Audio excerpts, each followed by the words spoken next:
business. I got my wild cherry Diet Pepsi, and I got my blackjack gum here, and I got that feeling. Yeah, that familiar feeling that something rank is going down out there. Gutter. Gutter. In the gutter. Gutter. It's a nice house. Gutter. Gutter. Gutter. Gutter. It's a nice house. The gutter. Gutter. It's a nice house. It's a nice house. It's a nice house. Gutter. Gutter. Gutter. Gutter. Gutter. Gutter. Gutter. It's a nice house. Gutter. Gutter. Gutter. In the gutter. Gutter. It's a nice house. Gutter. Gutter. Gutter. Gutter. It's a nice house. The gutter. Gutter. It's a nice house. It's a nice house. It's a nice house. Gutter. Gutter. Gutter. Gutter. Gutter. Gutter. Gutter. It's a nice house.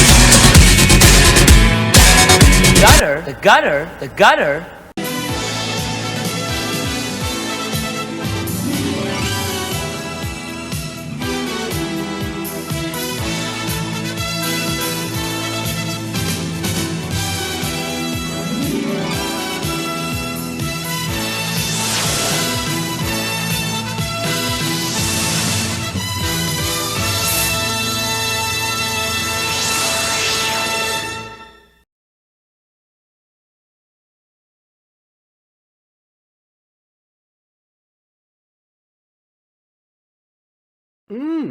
Fabulous.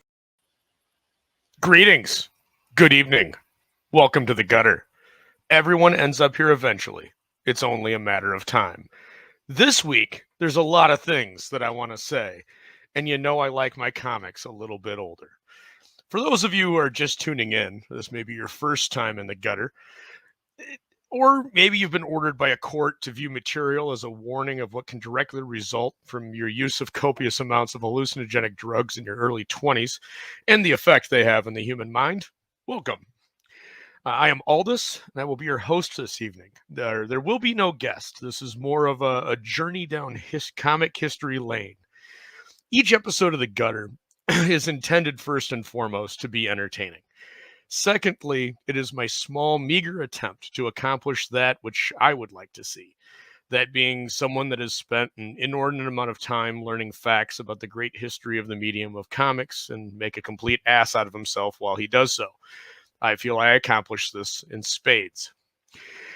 All that being said, there is a dark cloud of censorship and authoritarian control over the distribution of comics at the very heart of this particular story I'm going to tell tonight. But as long as the written word has existed, so have those existed who wish to control both the dissemination of ideas as well as the presentation thereof.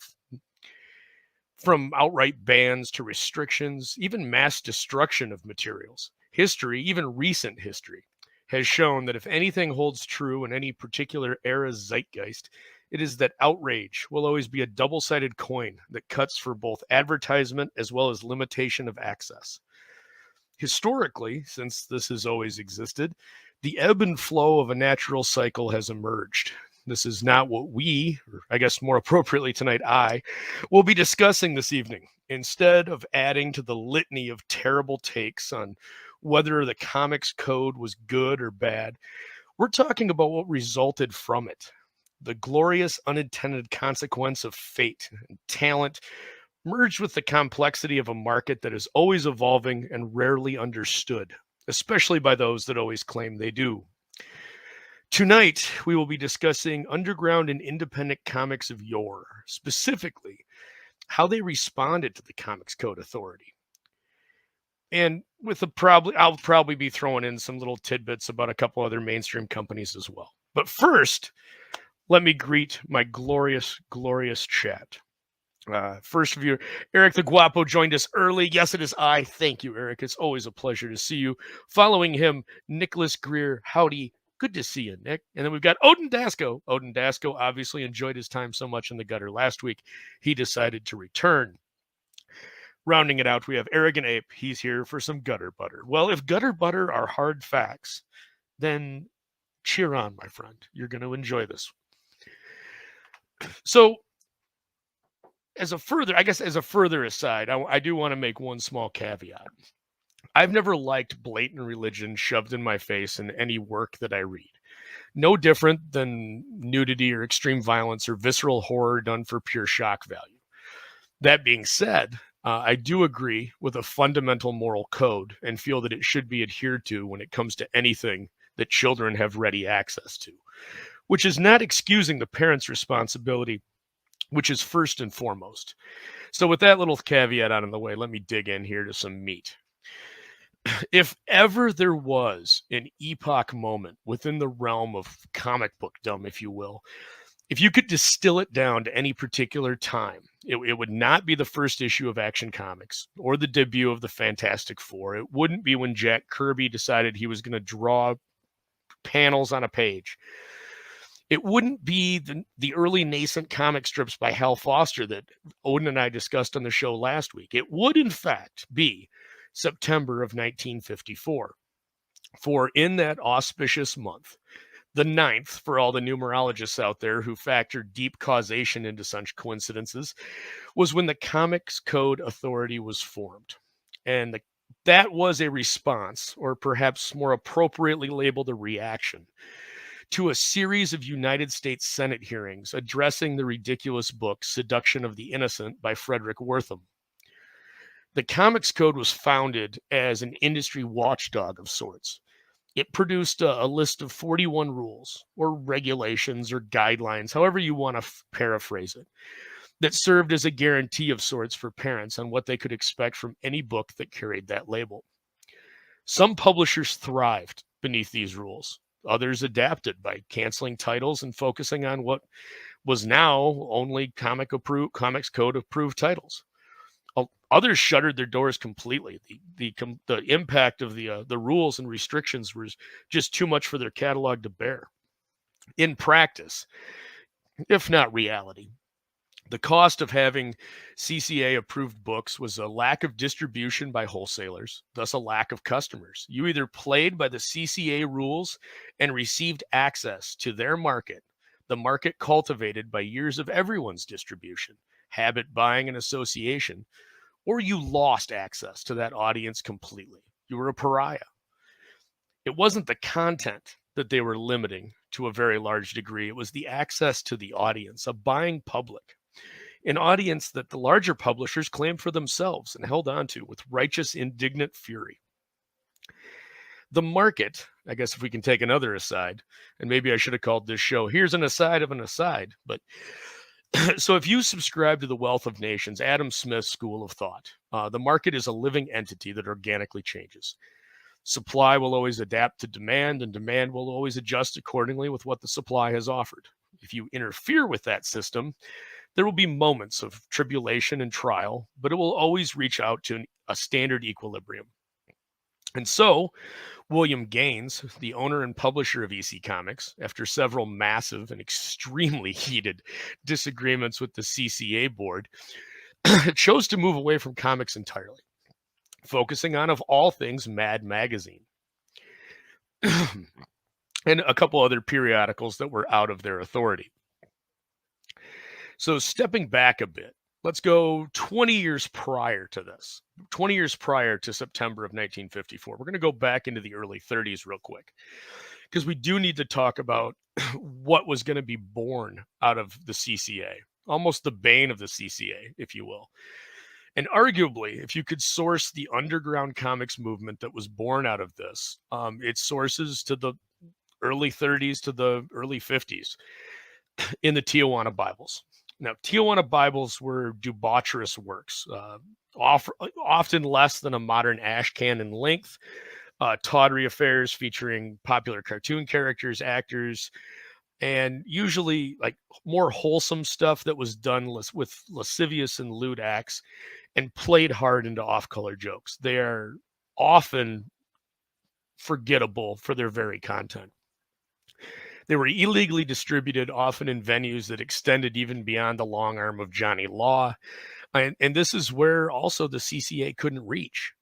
If the CCA accomplished anything at all in those early days, it was taking these small footnotes into the scene and pushing them further into relevancy. So similar in style, if not general formulation to the Tijuana Bibles, was the emergence of the zine.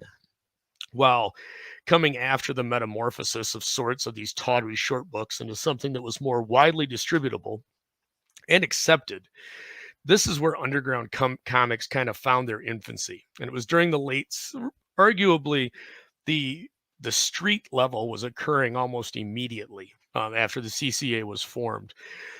But what you're starting to see with as far as underground comics infancy is going to be in the mid 60s to their heyday into the mid 70s.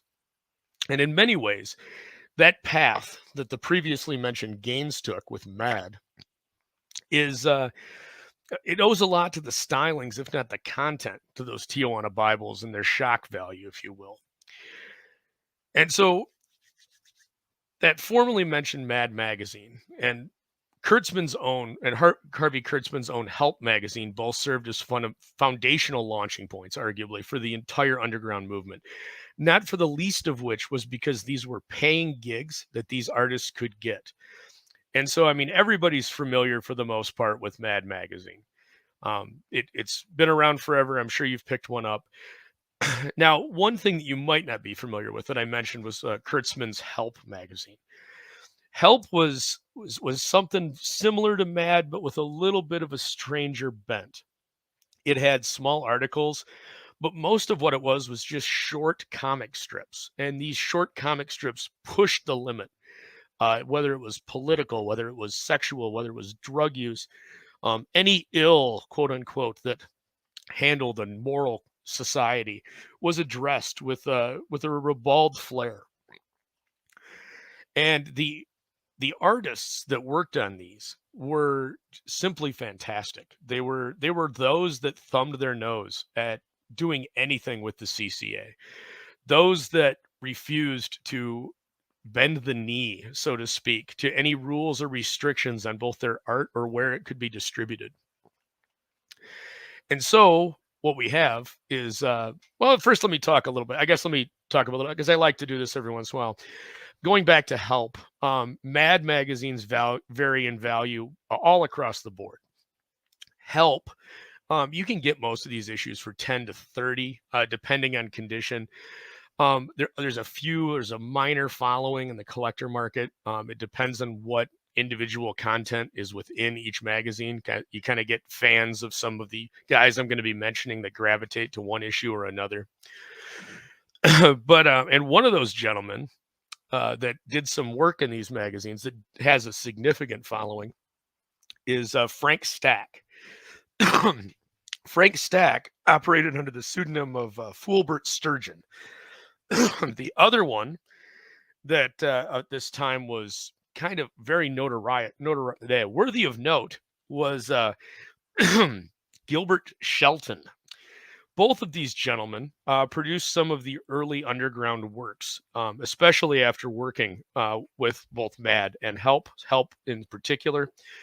Sturgeon's The Adventures of Jesus, which was tawdry in and of itself for a title, started in 1962. It was drawn and produced, drawn by hand, and copies were produced via photocopier or mimeograph machine into a zine of sorts by Shelton. And the line work's nothing to write home about. It's more the fact that why they were doing this. They were doing this because they loved the medium. And while you tend to get salvation or salacious content, it's simply because of really what was available. They were looking for a little bit of shock value because of how much they felt they were limited. Frank Stack also, if you ever get a chance, and we're going to talk a little bit about him later, But Stack, under his own name, would pen a personal homage to Robert Crumb in Monty Beauchamp's book, The Life and Times of R. Crumb, which was published in 1998. If there's any book that you take out of this, I highly recommend you read it. It's an excellent, excellent read.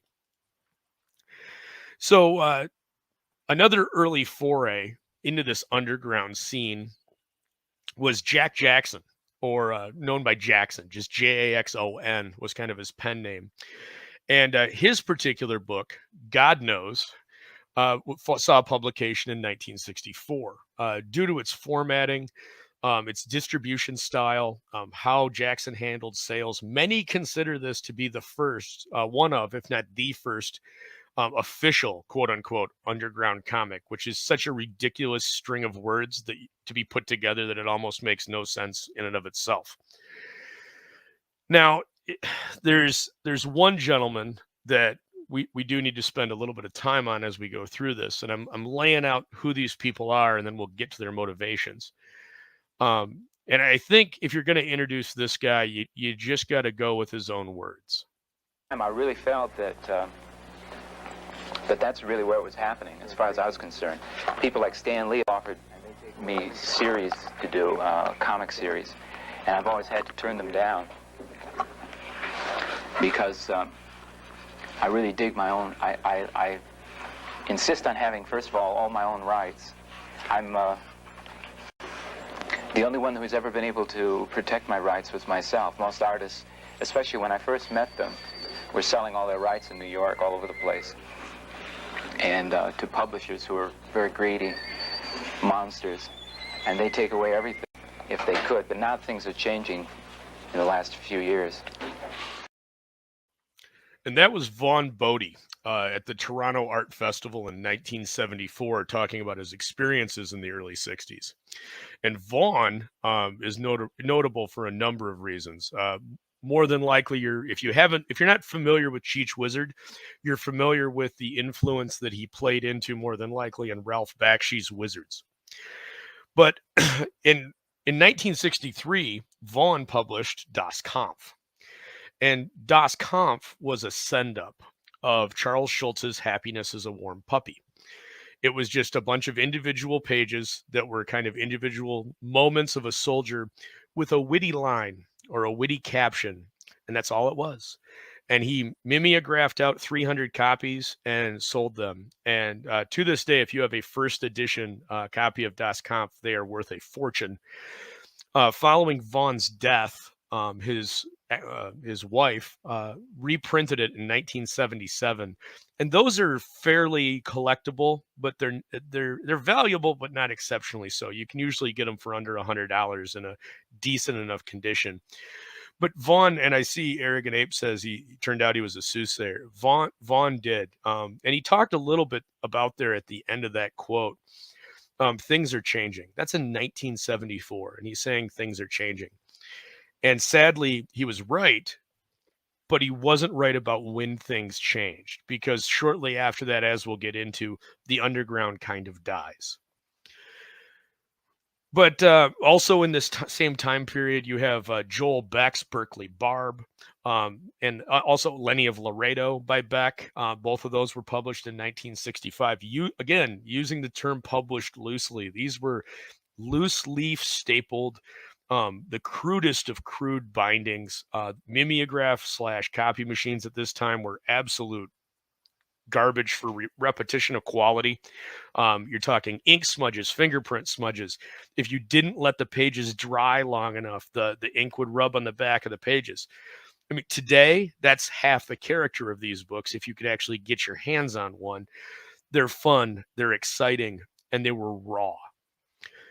And that rawness, that excitement that was poured into this all stemmed from the fact that somebody said, no, you can't do this. If you do that, you're not allowed.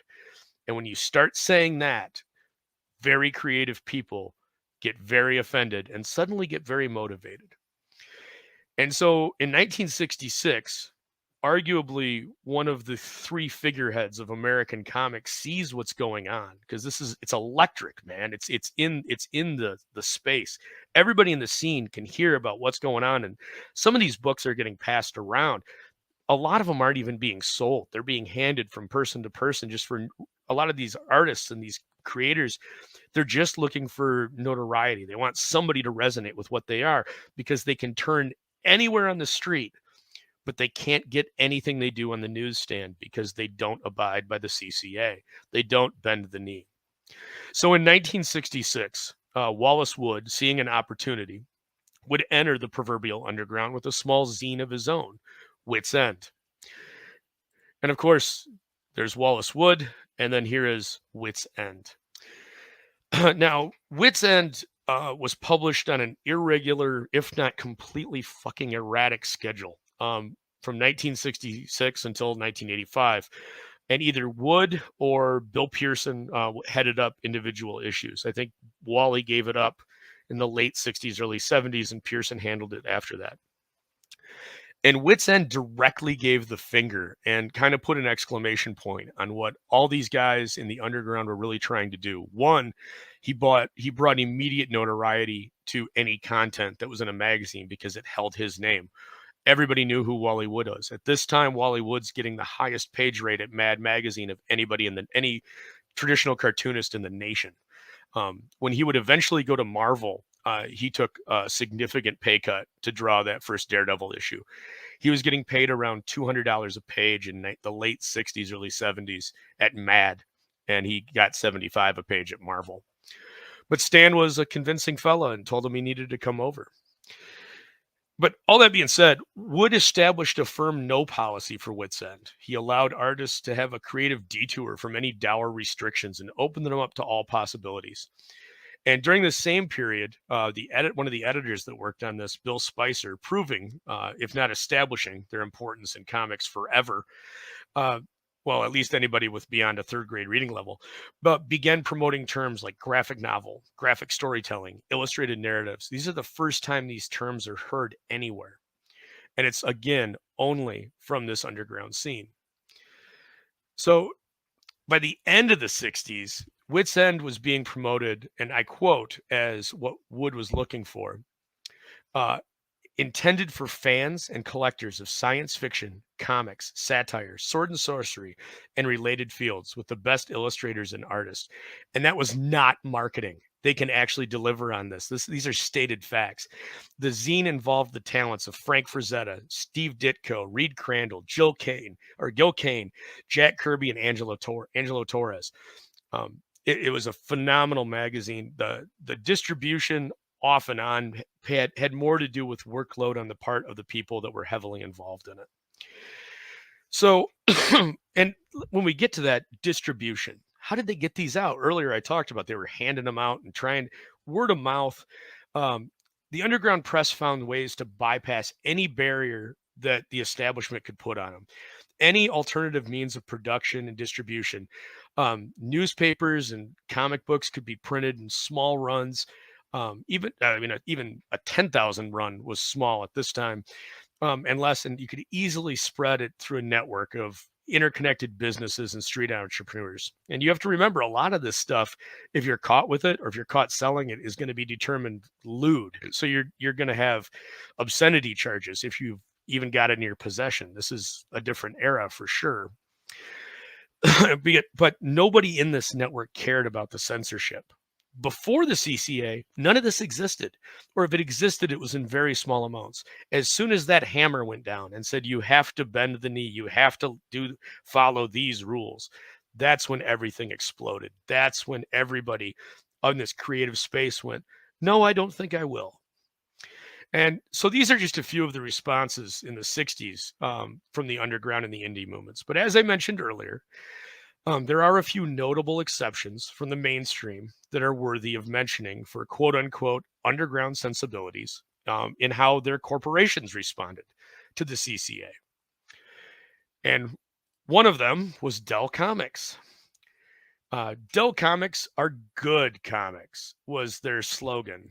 And Dell Comics were good comics was not, well, realistically, it's not even really a slogan. It was their promise. It was their claim. It was their exclamation point on the end of their business marketing process to say that, hey, you're safe with Dell. And at this time, Dell was one of the largest comic book companies. They did a lot of licensed work for Disney. They claimed in their own advertisements in 1953 to be selling 26 million copies a month. I'm going to say that again, 26 million copies a month. And of course, I do need to make a couple of clarifications here as well. Dell, from 1938 to 1962, Dell Comics was not actually a comic book company. Dell actually cut a deal with Western Publishing, who did all the production of the comic books. Dell just financed it and distributed them. By 1962, Western kind of started realizing that, well, given the sales of the books, they really didn't need Dell. And at that time, the relationship ended. And then Western Publishing or Western Comics rebranded under the name of Gold Key Comics. And during this period of relationship, Dell produced also a number of horror books. They had Frankenstein and Dracula. But how were they able to do this? How were they able to distribute books that openly did not carry the CCA, that openly did not follow the rules that were established by the CCA? Well, it's very, very simple. They just didn't sign up for the code, and they were big enough that it didn't matter. And this was not necessarily a sign of rebellion. In Dell's case in particular, it was just total disdain for the comic publishers that had put the code together and ran with it. In fact, Dell's pledge that Dell's comics are good comics. That was their pledge was that they were actually stricter than the comics code.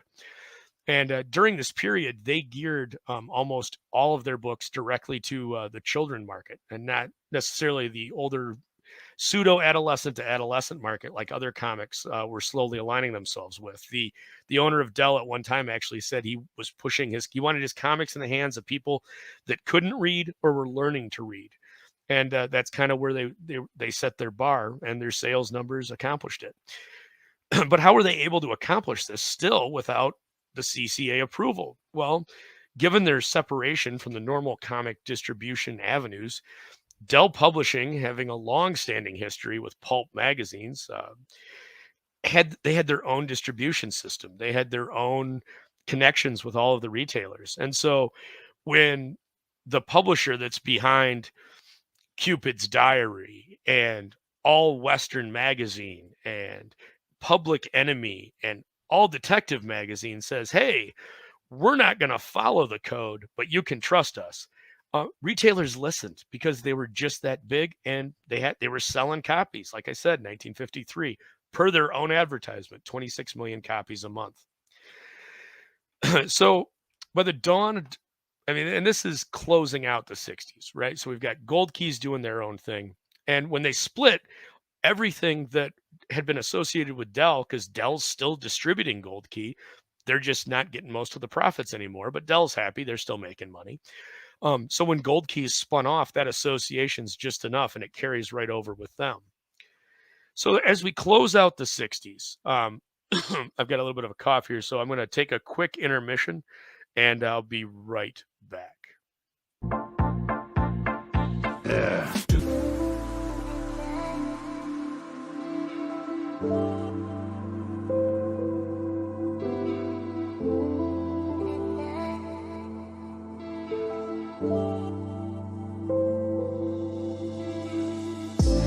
Try some new Minute Maid orange tangerine. It's got calcium. Then I'm not drinking it. Oh, no, it's sweet. You'll like it. I don't believe you. Well, then who would you believe? I don't know, Robert Loggia?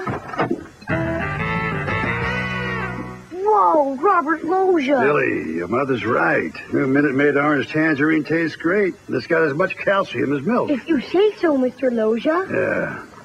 This is great. Enjoy your breakfast. New Minute Maid orange tangerine with calcium. Yeah. Yeah. So, by the close of the 60s and the dawn of that damnable decade of disco, the 1970s, the gauntlet had essentially been thrown down by the underground. Where the CCA had looked to restrict, limit, and control, the underground had sought to expand, extend, and express every avenue of creative freedom.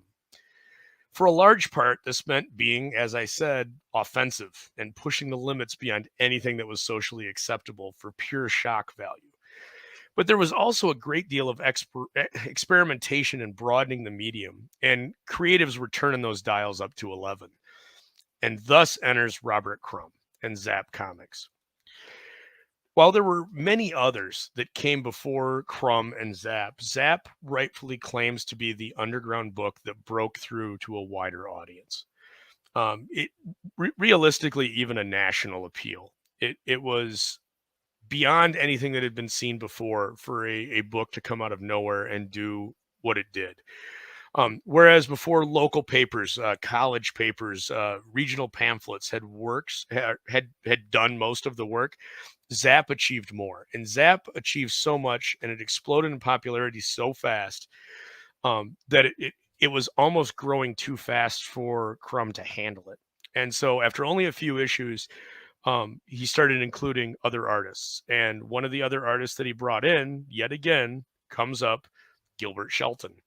And with Gilbert's help, they begin to expand outward and even more titles. And at this time, Crumb's based in San Francisco. And before this, you had things going on all over. There was an Austin underground scene. There was a Chicago underground scene. Nashville had an underground scene. New York had a large underground scene. But with Zap exploding, San Francisco becomes the heart and the epicenter of this loose conglomeration of underground books. With this increase in popularity also came mainstream recognition, and it came from where art recognition usually comes from when it's coming out of the underground. At first, it was art museums. And so art museums and exhibition halls started doing exhibitions of some of these gentlemen's work. And as that underground art started to gain more of this mainstream recognition and public acknowledgement, more people are getting their eyes on it, interest and circulation only begins to grow. And this increased attention results in publications from the adult to the satire reaching out to some of these individuals and looking to get work done. This included Playboy and National Lampoon for two in particular ones. And they wanted to publish excerpts. A lot of these artists refused blatantly. They had the opportunity to cash in, and they chose no, because it wasn't about just getting their work out there. It was about retaining the ownership of it and retaining the creative rights. So when you're talking about this, it's not the CCA started something, and they started something that was almost unheard of at the time. And it's artists were not only doing whatever they wanted to without restriction, they also were tasting what it meant to actually own their work for the first time in a long time.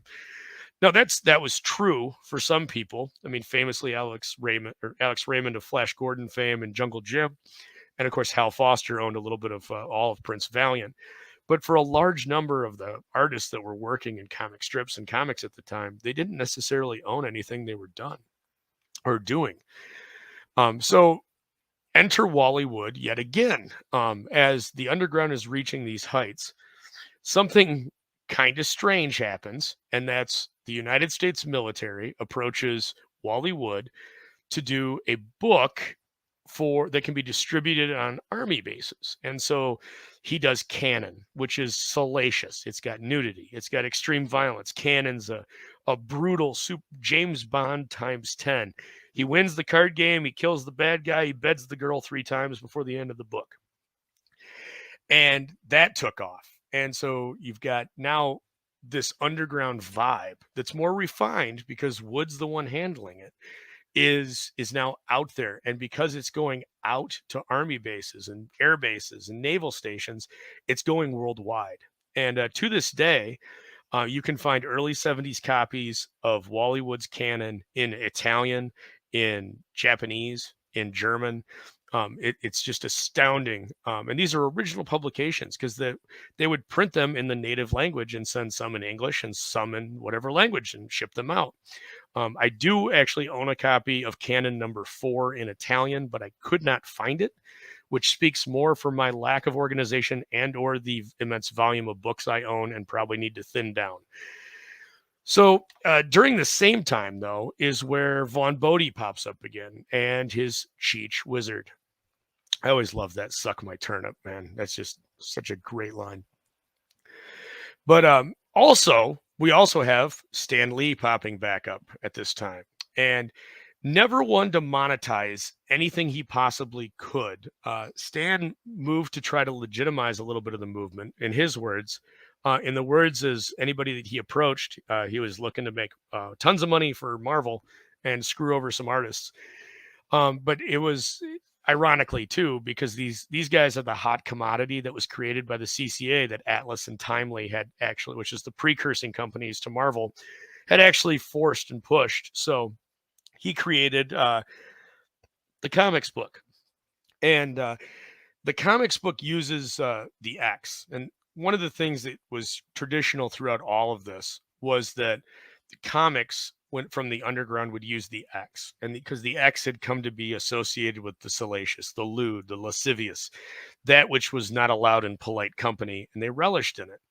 And now it's been fully marketed. Now it's right there. It's a Marvel comic book, and artists submitted to them, and they got paid, and it sold for a little bit, but it was a short run, and it didn't really last, and it didn't have any legs. And while the vast majority of these underground books on this point were poignant in their focus on sex, drugs, more sex, loose morality, and generally just overall socially depraved topics. Oh yeah, did I mention sex? It was the early 70s that really started seeing the variety break away from that debauchery that had been born from, right? I mean, it's coming into its adolescence now. It's maturing a little bit. And so what you did is you had a new generation of creatives, and they were looking at both what was before the CCA with what EC was doing, and then they were looking at what the underground had responded with. And so following in tone with both the style of the classic EC comics and in many ways the spirit of what the underground had done, especially the things that had promoted the hysteria that resulted in the CCA, underground horror books began to flourish. Skull and Up from the Deep by, again, our friend Shelton's ripoff press in 1970 and 1971, respectively, emerged to high acclaim. But not everything now was centered out of California. And one book of particular note emerged, of all places, out of Wisconsin, and exploded a cultural monster.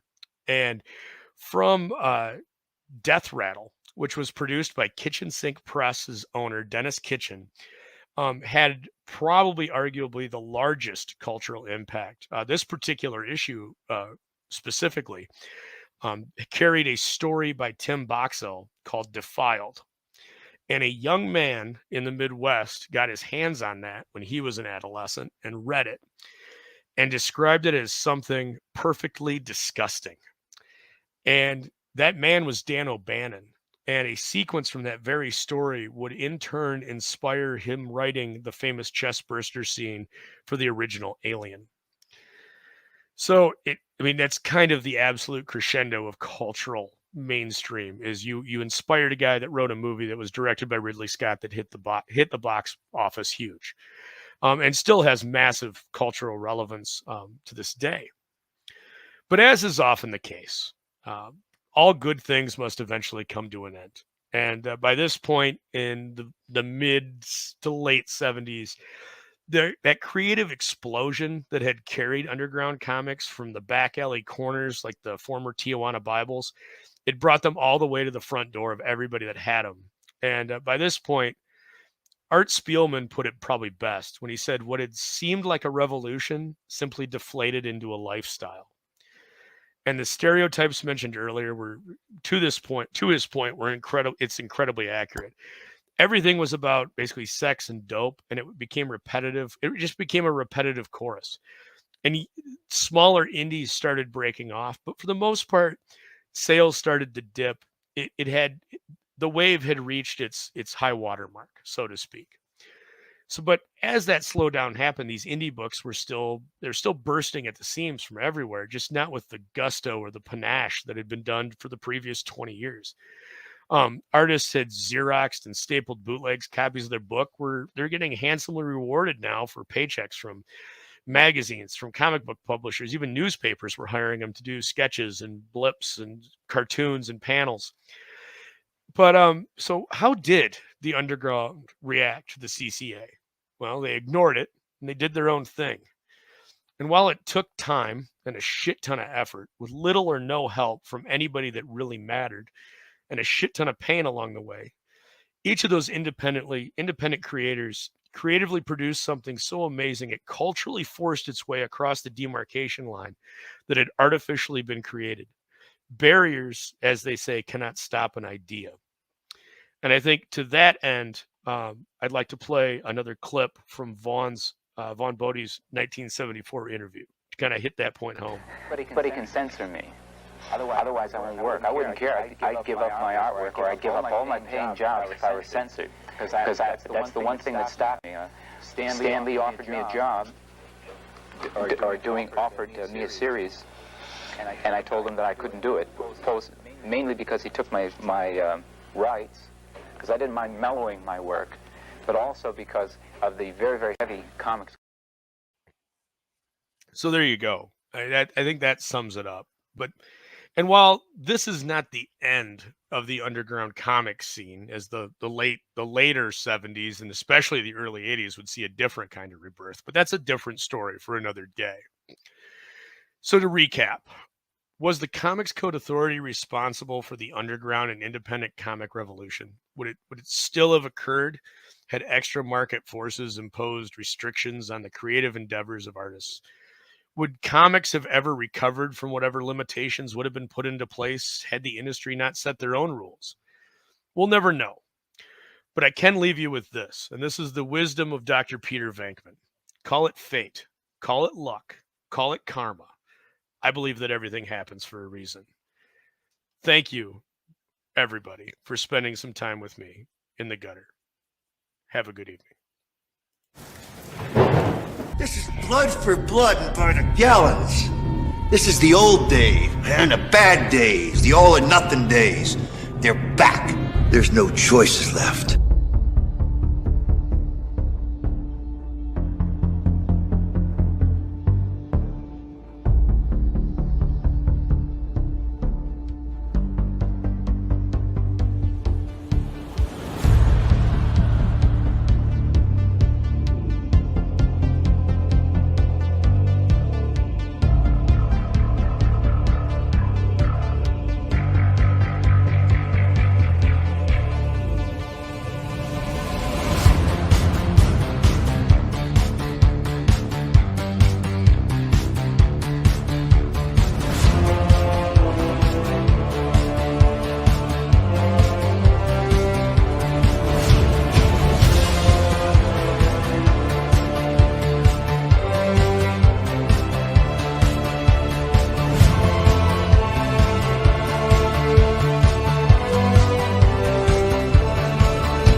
You're still here? It's over. Go home.